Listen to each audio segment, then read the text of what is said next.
يا هلا يا صاحب. تدروا ويني؟ للي ما يدروا، عزوز المينون. هلا بالشيخ. نور ام الحت حبيبي يا نور، نورك ما حد مهتم والله. والله يا اخوان اني مره متحمس. شو تنظم كذا؟ وش اللي ما حد مهتم؟ والله اني والله ما حد.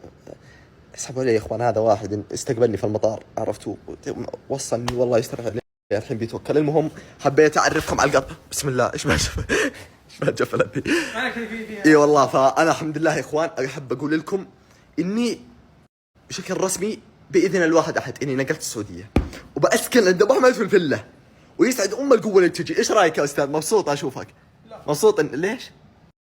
تشتاق غرفتي عادي يا اخي والله انه انت يعني العيال من يوم ما جاوا يقول والله غرفتك حلوه عجبتني يا اخي.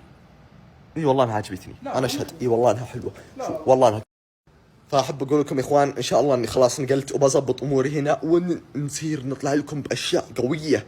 بس الشغله ايش؟ انه احب اعتذر ايش؟ انه ما علمتكم اخوي قاعد يدق علي بيطمن. ماني مختفي يا اخوي، ماني مختفي. المهم يا اخوان انه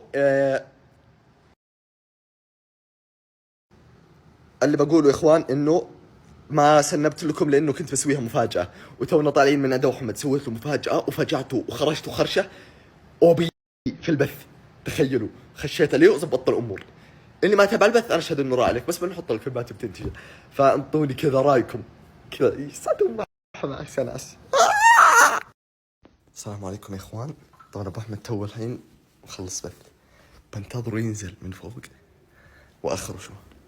كيف بالله الجدول؟ واو والله انها بخاطري. شو امك؟ سبت بنتظره ينزل من هنا كذا ويطلع بخرجه. السلام عليكم ورحمة الله. يا صباح الخير يا اخوان، مبسوطين ان شاء الله اموركم طيبة. شال جمس ما شاء الله.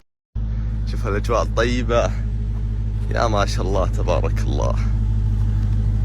الاستاذ ابو احمد متحمس اليوم وانا متحمس كمان الصراحة. اطلع اطلع. والله يا عيال انه الشعور مرة اوبي. يا هلا ومرحبا بالشيخ ابو احمد. هلا والله. هلا ومسهلا، كيف حالك؟ كيف؟ لا حبيبي والله. يلا حيه. يا هلا ومرحبا يا هلا ومرحبا. كيف يقفل هذا؟ اخس بالسيارة. يا هلا هلا. السلام عليكم. كيف حالك استاذ ابو احمد؟ ليش اصفر وجهي؟ لأن وجهك أصفر. ابو احمد نعم. اخبارك؟ والله هذا اول شيء. ثاني شيء إيه؟ قسما بالله قسما بالله أيوه انه شعرك بدأ يطلع ما شاء الله تبارك الله والله العظيم. أهم شيء من هنا ما يشوفون. لا من هنا انا مغطيه كم عليك. ما شاء الله تبارك الله.